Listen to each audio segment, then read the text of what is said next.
Hello there and welcome back to another edition of Silly Car Showdown. Today we are taking a look at the Mercedes-Benz E350 diesel wagon. I mentioned Silly Car Showdown is returning to take a look at some of the cars that we missed on our initial run, and yeah, this is another one of those cars which I've really wanted to test for a long time because it's very, very silly.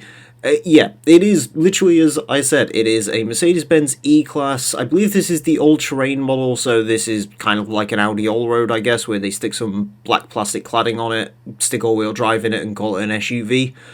Yeah, it's that, but it's an E-Class wagon with a diesel engine, which is fantastic. There's not a whole lot of diesel-powered normal cars in Forza. You know, there's obviously the LMPs and trucks and stuff like that, but in terms of actual diesel-powered standard everyday cars, not so many. So this one should be pretty interesting to give a go, and having played around with this thing, yeah, you can certainly do a fair bunch to it. So let's go ahead and kick the party off with this one. So you can engine swap it. There's a choice of a 2-litre inline-4 turbo from a A45 AMG, the 5.5-litre V8 twin-turbo from a modern-day E63, the turbo rally engine, and, of course, the trophy truck V8. We are actually going to leave the stock engine in this one because, as I mentioned, diesel.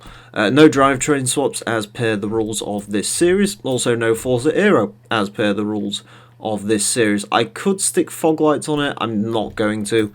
And this car by standard has a ridiculous roof rack. I believe it was something to do with modern Top Gear. I don't care about new Top Gear, so I've got no idea.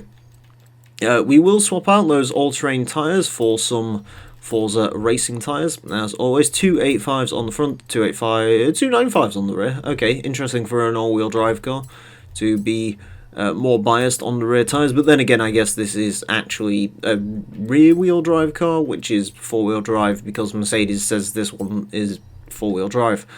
Again, I'll come back to the wheel spacing stuff later, because that's always a hot debate on these ones. We are going to lower it as well, just to further ruin the idea of this being an all-terrain vehicle, so that will be good. Get all this stuff in. Roll cage I might come back to. I don't know if we're going to need roll cage because that does add a lot of weight. Speaking of weight though, we're going to remove almost 1,000 pounds with the weight reduction, which is nice. Now we come on to the engine. You're about to see why I left the stock engine in this, so just keep an eye on those graphs. We're actually making a fair amount of torque stock. It's something about 300-ish torque, which is pretty good. However, as we increase this up, we're going to stick the turbo in. 363 horsepower, and also look what's happened to that torque figure. And again with the intercooler, and again with the oil and cooling, and then finally rounding off with the flywheel. Again, have a quick look at wheel spacing, because I believe this does actually make the car handle slightly better, so it is worth doing this. Although again, I try not to do it too much, because otherwise the cars look a bit silly. I guess all out looks fine on this car. Anyway, here's why we left the stock engine in it. 713 horsepower, or 1,263 foot-pound of torque. I believe that's about what the Unimog makes stock, so yeah, a pretty mental thing. I might be completely wrong on that, actually, now that I say it. 2.8 seconds to 60, 206 mile per hour top speed. Yeah, this is going to be very, very good accelerating. Combine that with the all-wheel drive, combine that with being pretty good traction. Again, with the PI being what it is, S1879, we're not expecting this to go near the top spot. But yeah, it'll be interesting to see what this family barge can go ahead and irritate in its quest to go around the Edinburgh track. Okay, so here we are on our track with the Mercedes-Benz E350 diesel wagon, ready to take on 5 laps of the Edinburgh course to see what time it can get. Our current leader is the God tier Lotus Elise GT1 at 131.226, the E350 diesel. Unlikely to reach those heights, but we shall see what it can and cannot do. It's already spitting flames, which is a good sign. So, first impressions, well, I noticed while I was messing about with it on sort of the pre-race sort of open world that we sit in, the gearbox on this is incredibly short ratioed. It's one of those modern automatic gearboxes that has too many gears, in all honesty. So, and while they're fine in reality, although they probably make the transmissions very expensive to rebuild, they aren't particularly great when it comes to Forza and having a manual gearbox. So, it'd be interesting to see what gears we can sort of sit in and go to and stuff like that with this vehicle. So far, it drives pretty normal. It doesn't feel like it's actually... I think the torque figure's 1200-ish, but the power figure... how much torque are we making, actually? Yeah, we're making over 1,000 torque, but because of the way we're changing gears, we never really actually get to see that torque because it's made so far down. Because the ratios are so short and close together, it's making peak power, which is fine. You know, it's about 700 horsepower peak power. How much turbo boost are we making? 90 pounds. Wonderful. Yeah, no. Ooh, actually. The goal with this might be to short shift like crazy, actually. Maybe that's what we're doing wrong here. Shift at 4 grand and sort of see. If I launch this, right, science.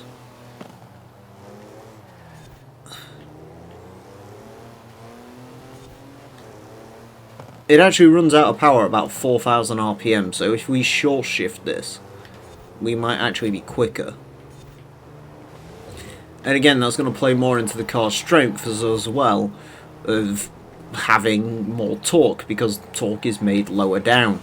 Again, the problem I've got here is because the gearbox is so short ratio, we're never really seeing that torque actually come into its own. So, yeah, this might turn out to be a little bit more disappointing than maybe I was hoping. You know, I was sort of hoping because of the silly way this car makes and builds power and all the rest of it. You can feel the power drop off. Yeah, no, this is weird. It's kind of... the turbo rally engines in Forza 7 you really had to pay attention to, because of course, you know, anyone who's played a racing game will tell you the way you change gears in a racing game is you essentially wait for the red line and change gears, and in most cars that's absolutely fine because peak power is in or around the red line. Oh god, I'm really messing this up. In fairness, this lap we used mainly to investigate the power band on this thing, so... maybe we should just leave it in a gear and just let it pull through like that. Yeah, it's actually making... peak power's 3,500 RPM. Yeah, no, it's... maybe the key for this is to really short shift it. I can imagine, like, again, in the real car, that's probably absolutely A-OK.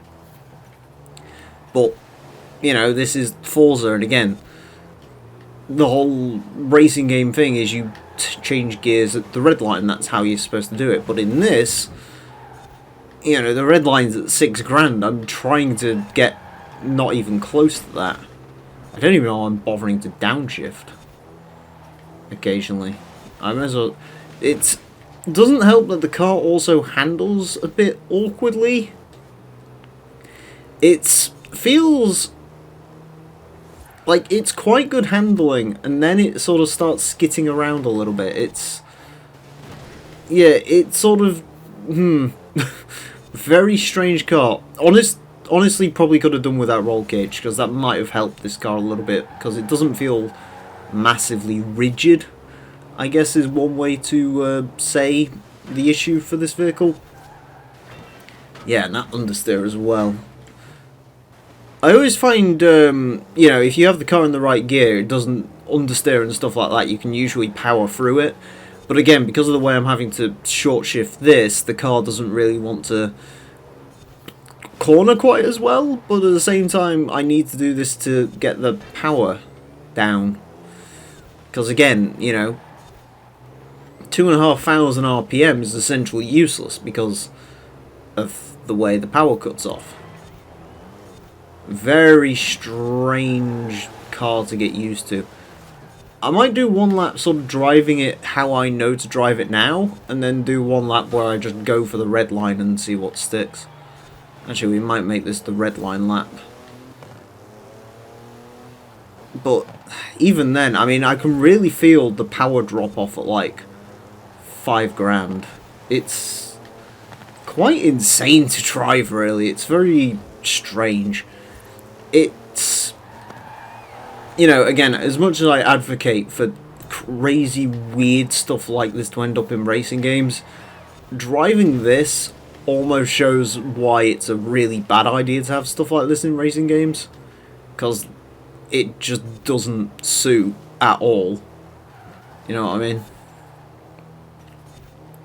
Because you have to drive them so weird and so strangely.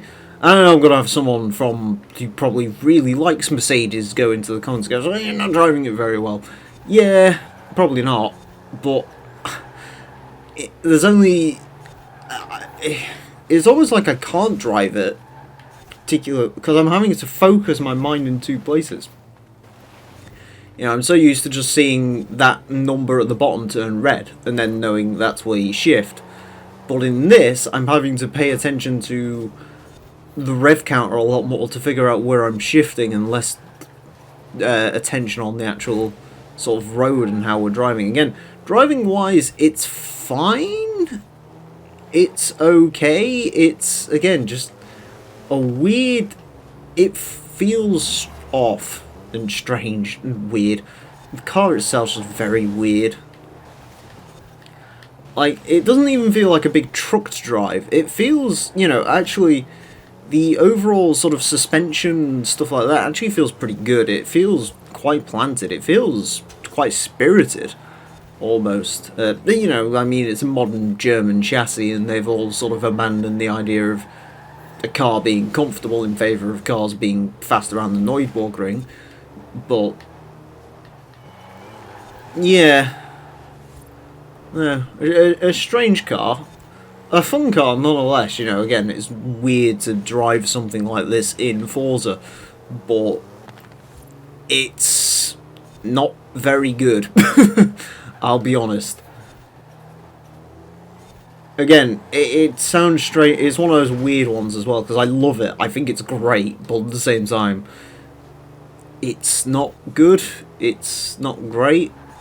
It's doing fine, you know. I'd rather drive this over drive some of the garbage I've had to drive around here in times, you know. I'd rather drive this over, say, some of the, like that Clio EDC I had to drive, which was just plain awful. But, yeah, no, this isn't awful. It's just something you'd really I can imagine once you get used to this car, you could really push it and really have some good fun with it. But, you know, if you just want a car to drive around easily, I may suggest going towards one of the standard Mercedes engines that you can stick into. That being said, though, this should be... Yeah. Okay, now that I'm sort of used to it a bit more, that actually wasn't that bad a time. A 144.776 for the Mercedes E350 diesel. Honestly, if I got used to this car, I could probably scrub another second off that easily. Oh wow, it does donuts very well. That's 3rd gear. It does donuts in. Let's see if, how's our donut. Yeah, just everything about this is wrong. That's the issue I've really got here. If this had a standard 6-speed automatic gearbox, it might be, or sorry, standard 6-speed Forza racing gearbox, it might actually be okay, because all the ratios could be really long, which means you could really take advantage of being in that power band a lot. Alternatively, if it made, you know, more power up top, would be alright. But because it's making peak power to like 3,500, because, I mean, we didn't even really touch the 1,200 foot-pound of torque figure. I think the only way you could probably do that is launching it in 9th gear. Let's have a look. Yeah, see, look. At 1,492, I mean, it's, you know, let's time this quickly. I know I'm just probably wasting Az's time, bless him, but I'm now slightly curious about this. Right. ninth gear. 1, 2, 3, 4, 5, 6, 7, 8. Yeah, you know, it goes from 0 to 60 in about 8 seconds in ninth gear, but still. Yeah, a little bit too... just weird. Just a strange vehicle, this one. Truly strange one. But nevertheless, something fun and something very much different. And actually something that, in terms of our leaderboard, didn't actually do too bad. It goes into 22nd place. Yeah, I'm actually... Jesus Christ, this actually was quite a quick car. It goes in between the Death Wish Willys Jeep, the Heretic Super Impreza V8, which was an S2 class car, and again, that's an Impreza. It beats out 22B, the Dodge Charger Hellcat, a Quartz Regalia, BMW Z4 with the V10 engine, a twin mill RS2. It beats out the EcoBoost GC40 by over a second. So, right, what we have here is we have a car that was hard to drive, didn't feel quite right, has a weird power band which I had to pay too much attention to. I could probably scrub another second off it, and yet it still did really well. In fact, it might be one of the quickest S1 class cars I've driven. This car is weird. Thank you all very much for watching. Ooh, actually. Oh. Oh, that's interesting. Okay, never mind. Thank you all very much for watching. Next time, we will take a look at something else. Stay tuned for that. Until then, farewell. You know the sorrow that my heart holds in, knowing just where my hopes and dreams are going. I'll only break up in a wall that you are not part of. Eyes on this letter, your father with love.